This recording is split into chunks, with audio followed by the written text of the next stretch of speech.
Amén. Esta es la santa palabra del Señor para su iglesia en esta mañana. Juan capítulo 12, versículos 23 y 24. En el nombre del Padre, del Hijo y del Espíritu Santo. Ha llegado la hora de que el Hijo del Hombre sea glorificado, les contestó Jesús. Ciertamente les aseguro que si el grano de trigo no cae en tierra y muere, se queda solo. Pero si muere, produce mucho fruto. Palabra de Dios. Muy bien, hermanos. Pueden tomar asiento. Dentro de pocos días ya, dentro de 8 días, de hoy en 8 días será, según el calendario litúrgico católico, el Domingo de Ramos, y se celebra la mal llamada Semana Santa, que ya es conocida como Parranda Santa, lo cual es una terrible contradicción, pero es lo que ha convertido el mundo liberal, el mundo abierto, hoy en día. Y entonces se va a celebrar la Semana Santa, que para algunas personas aparentemente piadosas es una semana tradicional, una semana religiosa, y es una semana en donde se recuerda al Señor Jesucristo, su muerte en la cruz. Pero debemos mirar que esa celebración no es tan piadosa, pues no está ceñida a la palabra de Dios, porque nos está mostrando un Jesucristo que está fuera de la Biblia, un Jesucristo que es fruto de la imaginación de los hombres. Y es nomás que veamos todas las celebraciones que ellos tienen a un Cristo que está cargando una cruz, llorando, sufriendo, y lo muestran con su sangre y muy triste, camino del Calvario, y luego lo vemos en la cruz, allí muerto, sin poder. ¿Listo? Y la gente acude en masa, y la gente se duele de ver a ese Cristo macilento, a ese Cristo derrotado. Y como les he dicho algunas veces, bueno, yo celebré ese ritual durante muchos años. Yo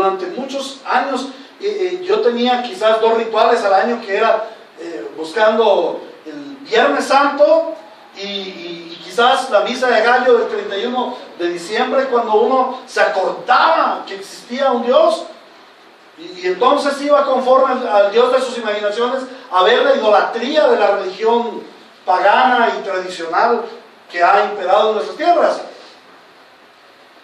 Pero un buen día alguien, el Señor por medio de alguien, me hizo caer en cuenta: si tú estás mirando y arrodillándote ante un Cristo caído, ante un Cristo impotente, si Él no ha podido hacer nada por ti, si Él no ha podido hacer nada por sí mismo, pues mucho menos va a poder hacer algo por ti. No seas tonto, no seas bruto, quítate esas imaginaciones de tu cabeza y conoce al Cristo de la Biblia. La gran mayoría de las gentes, eso incluye a muchos de los llamados cristianos de nuestros tiempos, piensan que el Señor Jesús fue derrotado en la cruz, que Él sufrió en la cruz su derrota, aunque luego 3 días tuvo victoria. Pero bueno, también dicen que el sacrificio de nuestro Señor Jesucristo fue para pagarle el precio al diablo por las almas de los pecadores, para poder sacarlos del infierno. Bueno, esto no es lo que dice la Biblia, esto es una imaginación de los hombres. Esto no es cierto. Cristo bajó de los cielos y se hizo hombre, y como hombre se humilló a ser siervo, y siervo hasta la muerte de cruz, para la gloria de Dios. Y recordemos que Dios es trino. Dios es un solo Dios subsistiendo en 3 personas: la persona del Padre, la persona del Hijo y la persona del Espíritu Santo. Y cuando hablamos de la gloria de Dios, eso incluye la gloria de Cristo. Les he dicho que este es el sermón de la iglesia para la Santa Cena de este mes de abril. Cuando venimos a la Santa Cena, no lo hacemos como un ritual religioso y como un recuerdo triste. La Santa Cena es para los verdaderos creyentes una gran fiesta evangélica, una gran fiesta de las buenas noticias de Dios para nosotros. Porque nos recuerda que Cristo murió en la cruz para nuestra salvación, pero sobre todo para su propia gloria. Y hoy, como meditación para la celebración de nuestra fiesta de Santa Cena, vamos a considerar un aspecto bien importante de la teología, que es la exaltación del Señor Jesucristo en su muerte. Y no lo habíamos contemplado anteriormente. Por eso vamos a prestarle bastante atención a lo que hoy nos habla el Señor. Y vamos a contemplar tres aspectos que nos muestra el texto que leímos esta mañana, el texto que hemos leído de Juan capítulo 12, versículos 23 y 24, al respecto de la gloria de Cristo en su muerte. Y esos tres aspectos son el tiempo de la muerte de Cristo, la necesidad de la muerte de Cristo y los frutos de la muerte de Cristo. Todo ello nos conduce a la exaltación de Cristo Jesús en su muerte. Primer tópico que vamos a tocar esta mañana, el tiempo de la muerte de Cristo. El Señor nos dice, la hora ha llegado la hora de que el Hijo del Hombre sea glorificado. Ha llegado la hora. ¿Cuál hora? La hora de la cruz. El texto se refiere al capítulo 12, en donde el Señor Jesucristo hace su entrada triunfal a Jerusalén. Ya le faltan pocos días para aquella cita en la cruz del Calvario. Este texto precede a los capítulos 13, 14, 15 y 16, en donde el Señor Jesucristo da o imparte a sus discípulos el sermón del cenáculo. Entonces, es la hora de la cruz.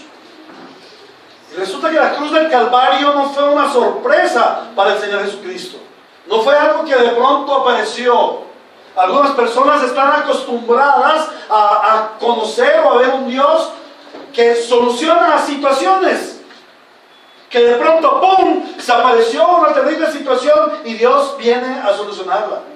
Y entonces claman a Dios, mira Dios lo que me está pasando, solucioname el problema.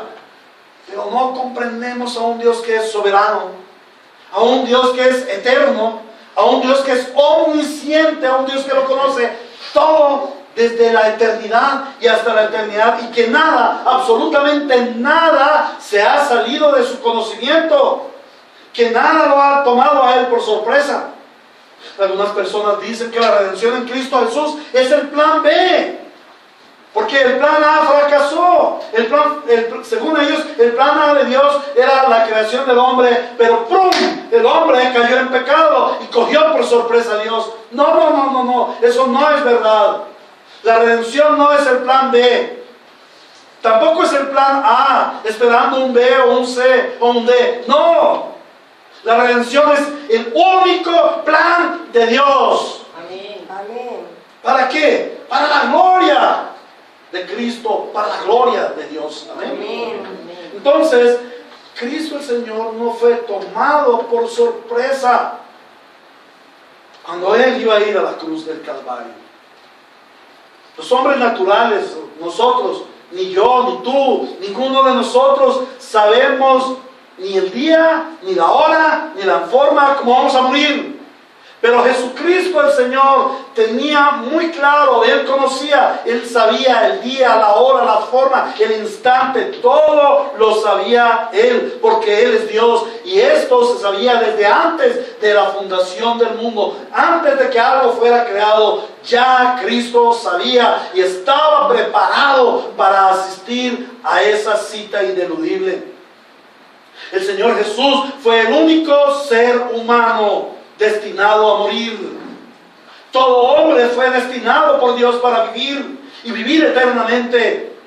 Pero ¿qué sucedió? Por causa del pecado, el hombre cambia su destino. Y en vez de tener un destino de vida, cuando el hombre peca, tiene un destino de muerte. Cuando el Señor Jesús bajó de los cielos, bajó para identificarse con el hombre pecador y para poder cargar sobre él el pecado del pueblo redimido. Entonces el Señor Jesús fue el único ser el único hombre verdaderamente destinado a morir. Jesucristo el Señor se humanó para morir en la cruz, en aquella fiesta de Pascua del año 28 o 29. Algunos dirán que el 33. El Señor sabía muy bien el tiempo de su muerte. Sin embargo, miramos que en el texto no se refiere a ella como la generalidad de los hombres nos referiríamos a la muerte. Por ejemplo, ¿qué tal que tú supieras y viniera un ángel de parte de Dios y te dijera: mira Salomón, mira David, mira Humberto, tú vas a morir el próximo miércoles a las 8 de la mañana y 10 minutos, y vas a morir de un ataque cardíaco? ¿Tú qué harías? ¿En qué pensarías? Entonces el ángel quizás te dice: mira, ni vayas a ir al cardiólogo, ni vayas a tomar pastillas para que no tengas ataque cardíaco, vas a morir de ataque cardíaco a las 8 y 10 minutos. ¿Tú qué empezarías a hacer? A llorar. Oh, pero Señor, ¿recuerdan al rey Ezequías? Vino el Señor y habló: no, pero ¿cómo me voy a morir? Tantas cosas que hay por hacer. Oh, dile al Señor que interceda por mí, dile al Señor que me dé más vida. Para nosotros la muerte es terrible. Para nosotros la muerte nos produce susto. ¿Quién de nosotros queremos morir? La verdad que ni por muy valiente que seas, ni por muy creyente que seas, tienes un deseo sincero de morir. A mí también me produce temor, me produce miedito, cutupeto, como decimos aquí, el morir. Tremendo, hermanos. Nomás ahora veníamos en el taxi para acá, cuando pasó una moto, y yo sentí como un frío de muerte, y ya me sucedió una vez que vinieron unos bandidos y con arma en mano pretendieron dispararnos, y yo dije: wow, en Medellín que tenemos tanta violencia, uno no sabe. Y me dio cierto sustico, me dio cierto susto la muerte, hermano. Es que el hombre no fue creado para la muerte, pero Cristo el Señor sí fue humanado para morir, y para morir en la cruz.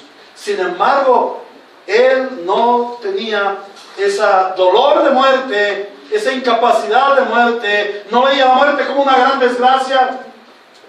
Y Él se refiere a ese tiempo como un tiempo de gloria. Dice: ha llegado la hora de que el Hijo del Hombre sea glorificado. Pero ¿cómo tomar la muerte como un evento glorioso? Peor aún, cuando esa muerte era una muerte cruel. No iba a ser cualquier muerte, era la muerte de cruz. La muerte más cruel en toda la historia humana. Es lo más cruel que ha existido, que a una persona se le crucifique. Pero no solamente era cruel, sino que era humillante.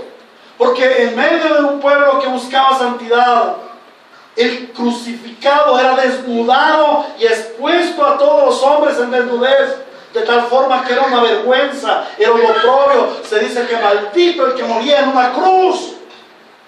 Dice la Biblia: maldito el que muere en una cruz. Para los judíos y para los griegos para los griegos y los romanos, el morir en una cruz era el castigo más feroz que se le podía infligir a un delincuente de los más terribles.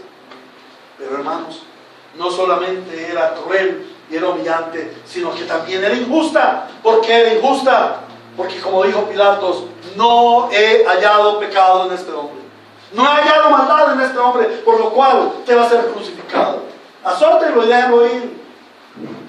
Bueno, es que Cristo no pecó. Él no cometió ningún delito para ser llevado a la cruz. Sin embargo, sobre Él se descargó todo el pecado de la humanidad. Sin embargo, el Señor Jesús jamás vio la muerte de cruz como una derrota. Es que la muerte de Cristo no es derrota ni fracaso. Esa muerte era la puerta a su eterna exaltación. Sí, Cristo el Señor iba a ser exaltado por su muerte. Y si el Señor Jesucristo no hubiera ido a la cruz, Él no hubiese sido exaltado y glorificado como ahora lo es. Les invito a que observemos algunos de los versículos en que nos hablan de la muerte de Cristo, del anuncio de la muerte de Cristo y también del anuncio de esa gloria que iba a venir. Mateo capítulo 16, versículo 21 al 28.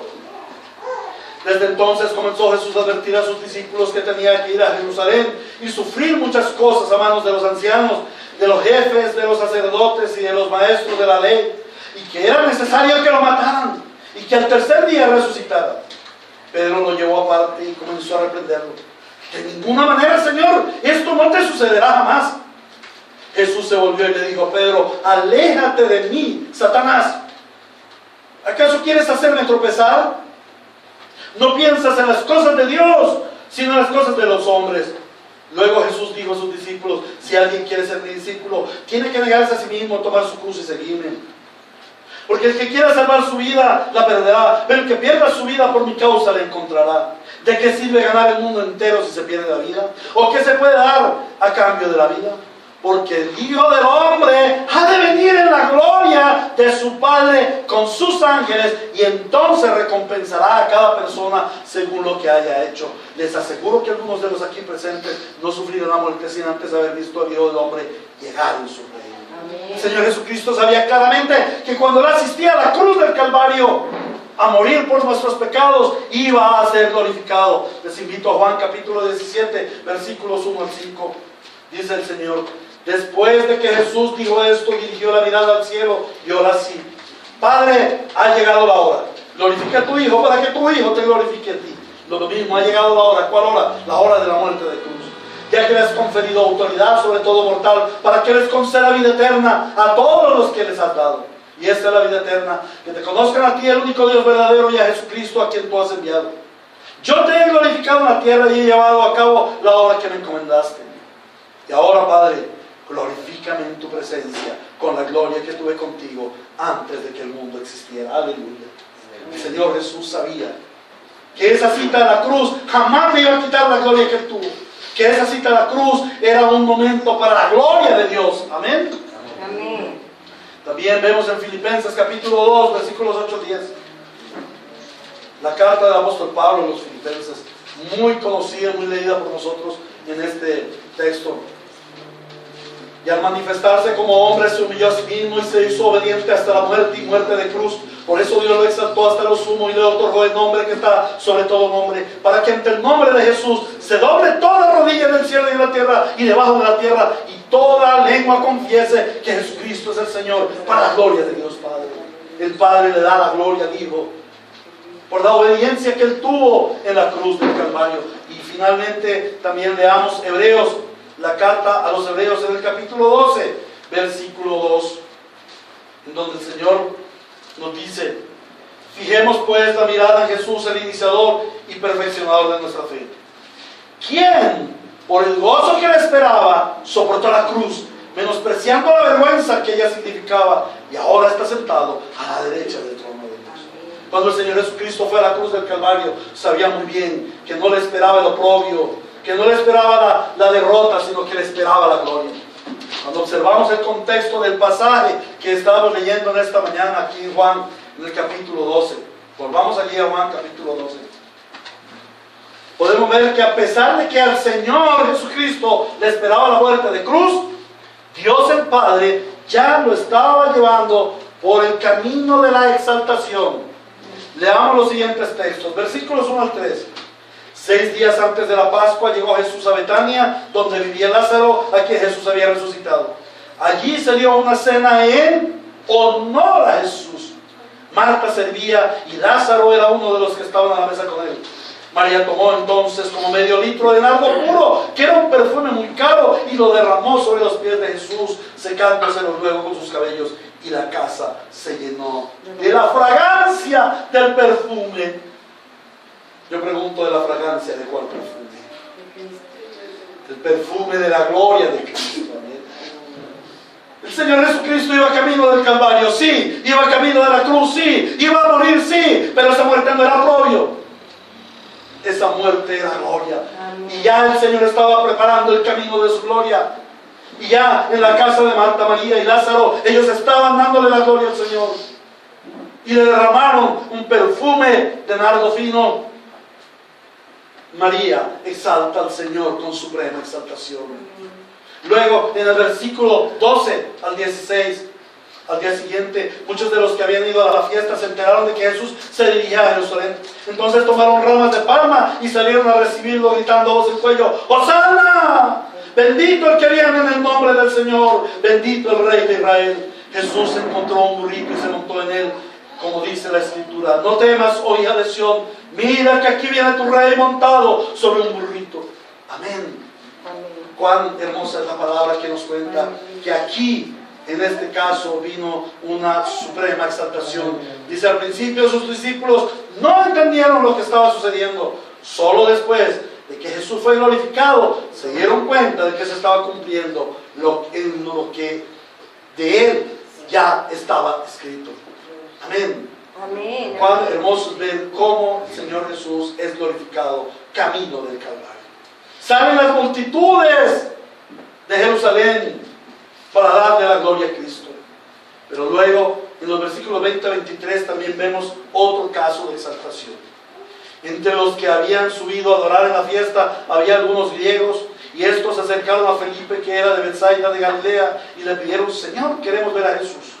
Felipe fue a decírselo a Andrés, y ambos fueron a decírselo a Jesús. Ha llegado la hora de que el Hijo del Hombre sea glorificado, les contestó Jesús.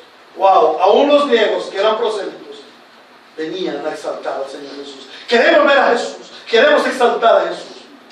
El tiempo de la crucifixión y muerte y resurrección de nuestro Señor Jesucristo no puede ser contemplado como lo contempla la religión pagana, la religión tradicional, con dolor, con amargura, con tristeza, sino que debemos ver que es el tiempo de la gloria de Cristo, porque es tiempo de cumplimiento del plan eterno de Dios. Amén, amén. A veces los cristianos sufrimos por los tiempos que Dios nos da. Solamente vemos la tristeza y el dolor que nos causan las aflicciones. Pero aquel que sufrió la mayor de todas las aflicciones solamente contemplaba su gloria. Y asimismo nosotros debemos contemplar la gloria de Dios en todos nuestros sufrimientos. Es que nuestros sufrimientos fueron dados por Dios para nuestra edificación y progreso espiritual. En otras palabras, nos son muy necesarios los sufrimientos de la vida cotidiana. Cuán hermoso es el Señor al darnos sufrimientos. Dejemos de quejarnos como una costalada de pollitos. Dejemos de quejarnos por los sufrimientos que el Señor nos da. No pensemos que el diablo nos inflige sufrimiento. ¿Acaso no es mayor el que está en ti que el que está en el mundo? Si estás sufriendo es porque Dios así lo ha determinado. ¿Y para qué Dios lo ha determinado? Ay, es que Dios es malo y me quiere hacer sufrir. De ninguna manera. Dios nos lleva por el camino del sufrimiento, como llevó por el camino del sufrimiento a su Hijo. ¿Para qué llevó por el camino del sufrimiento a su Hijo? ¿Para vengarse de Él? ¿Para maltratarlo a Él? No, para su gloria, para su gloria. Asimismo, nosotros somos llevados por el camino del sufrimiento para el perfeccionamiento de nuestras almas y para la gloria de Dios. Ahora, eso nos lleva al segundo aspecto que vamos a meditar en esta mañana, y es la necesidad de la muerte de Cristo. Dice: ciertamente les aseguro que si el grano de trigo no cae en tierra y muere, se queda solo. La muerte de Cristo era necesaria para la salvación de las multitudes que Dios en su consejo eterno había predeterminado, hermanos. Es que eso no fue un asunto que sucedió porque sucedió. No, esto ya había sido determinado en el pacto eterno entre el Padre y el Hijo, de que el Hijo iba a redimir un pueblo para la gloria de Dios, y de que Dios el Padre le estaba dando a su Hijo una iglesia como esposa. Jesús no considera su muerte como una pérdida, sino como una semilla echada en tierra que va a producir frutos al 100, al millón y al número incontable de redimidos. Un grano que cae en pedregales o en tierra seca y se quema no produce fruto, y entonces el sembrador no recibe beneficio y no recibe gloria.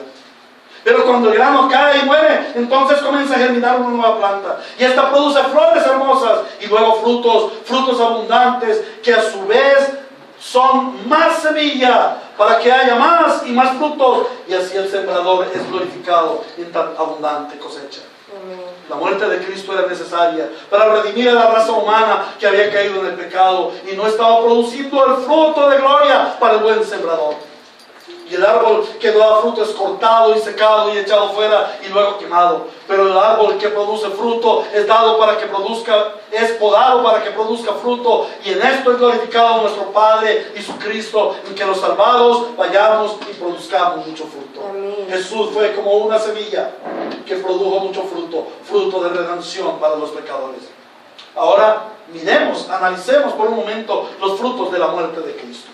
Dice, pero si muere, produce mucho fruto. Indudablemente, la muerte de Cristo produjo y está produciendo y producirá por la eternidad mucho, mucho, mucho fruto de gloria para el santo y trino Dios. El primer aspecto y el más importante fruto de la muerte de Cristo es que el Padre es glorificado. Porque Cristo con su muerte fue la propiciación por nuestros pecados, y no solo por los nuestros, sino por los de todo el mundo. La propiciación, ¿qué es? La propiciación es la reivindicación de la gloria de Dios por la grave ofensa de nuestros pecados. La propiciación es la satisfacción del Dios santo y justo, que demanda justicia severa por el leve ataque del pecado, y que ningún hombre pecador podría pagar suficientemente. Solo el justo, solo aquel sin mancha ni pecado, fue el sacrificio perfecto que dio satisfacción a Dios por nuestros pecados. Recordemos que el Trino Dios obra en toda nuestra redención. En primer lugar, el Padre planea nuestra redención, el Hijo ejecuta nuestra redención y el Espíritu Santo la aplica. Ese es el fruto para la gloria de Dios. Pero el segundo fruto que podemos ver en la muerte de Cristo es la derrota infligida al adversario de Dios. El enemigo de Dios ha sido derrotado. Aquel que en el Edén osó levantar revuelta contra el soberano de toda la creación ha quedado aplastado, ha sido puesto por debajo de los pies del Señor, ha sido despojado de su poder, ha sido encarcelado en prisiones espirituales y solamente le espera el juicio venidero. Amén. La muerte de Cristo produce la gloria de Dios, porque vencía absolutamente a su adversario y a nuestro enemigo. Y el tercer fruto evidente de la salvación, el tercer fruto evidente de la muerte de Cristo, fruto de gloria para el Señor, es la salvación de los redimidos. Cristo con su muerte salvó incontable multitud. Nos redimió del pecado, nos libró de la muerte y nos salvó de la ira de Dios. Vamos a leer Isaías 53, Isaías capítulo 53, versículos 10 al 12. 53, 10 al 12 dice el Señor: pero el Señor quiso quebrantarlo y hacerlo sufrir, y como Él ofreció su vida en expiación, verá su descendencia y prolongará sus días, y llevará a cabo la voluntad del Señor. Después de su sufrimiento verá la luz y quedará satisfecho por su conocimiento. Mi siervo justificará a muchos y cargará con las iniquidades de ellos. Por lo tanto, le daré un puesto entre los grandes y repartirá el botín con los fuertes, que derramó su vida hasta la muerte y fue contado entre los transgresores, cargó con el pecado de muchos e intercedió por los pecadores. Amén. Amén. Les invito a que vayamos a Apocalipsis capítulo 7, versículos 4 y 9. Y vemos cómo la muerte de Cristo tenía como propósito también el fruto de la redención de los pecadores. Apocalipsis capítulo 7, versículo 4 dice: y oí el número de los que fueron sellados, 144,000 de todas las tribus de Israel. 144,000, no habla de un número exacto de personas, 139,999, 144,000, no. El número 144,000 habla de multitud de multitudes. ¿Recuerdan cuando el Señor dijo que cuántas veces debíamos perdonar? 70 veces 7. Lo que Él quería decir era, ¿cuánto da 70 veces 7? 49,000 veces. O 4,900 veces. ¿Cuántas veces? A ver, cuando llegues a 4,900 veces, ya paras de perdonar. No, Él no está diciendo son 70 veces 7 y para, o son 144,000 y ya. No, está hablando de un número muy grande de redimidos. Amén. Y en este caso está hablando de un número muy grande de redimidos del pueblo de Israel. Pero luego en el versículo 12 también nos dice, desde el 11, todos los ángeles estaban de pie alrededor del trono, de los ancianos y de los 4 seres vivientes. Se postraron en la tierra delante del trono y adoraron a Dios diciendo, amén. La alabanza, la gloria, la sabiduría, la acción de gracia, la honra, el poder y la fortaleza son de nuestro Dios por los siglos de los siglos. Amén. Perdón, estoy equivocado, es el 9. Capítulo 7, versículo 9. Después de esto miré y apareció una multitud tomada de todas las naciones, tribus, pueblos y lenguas. Y era tan grande que nadie podía contarla. Estaban de pie delante del trono y del cordero, vestidos de túnicas blancas y con ramas de palma en la mano. Aquello que sucedió aquel supuesto domingo de Ramos, en donde las multitudes de Jerusalén alabaron a Cristo, glorificaron a Cristo, es lo que va a suceder en la eternidad, pero con multitudes incontables. Para aquellos que dicen que los salvos van a ser tan poquitos, que los pecadores y que los irredentos van a ser muchos. No, el Señor dice que los salvos vamos a ser multitudes de multitudes de multitudes que ningún ser humano las puede contar. Amén. Ningún ser humano. Amén. Y ahí dice nadie. Yo creo que eso incluiría también ángeles. El único que puede contar ese gran número de redimidos es el Señor. De tal forma que mira cómo es evidente el fruto de la salvación para el fruto de la muerte de Cristo, la redención. Ahora, llegamos a algunas conclusiones. La muerte de Cristo no debe ser causa de tristeza para nosotros, sino causa de exaltación y gloria. Y en la celebración de la Santa Cena, nuestro mayor motivo es la gloria de Cristo, la exaltación de su nombre y la alabanza por su obra. Amén. Amén. Ahora, habiendo conocido la exaltación de Cristo, vamos a celebrar nuestra celebración de Santa Cena. Les invito a que leamos la epístola del apóstol Pablo a los Corintios, la primera del apóstol Pablo a los Corintios, en el capítulo 11, 23 al 26. Dice, yo recibí del Señor lo mismo que les transmitió a ustedes, que el Señor Jesús, la noche en que fue traicionado, la noche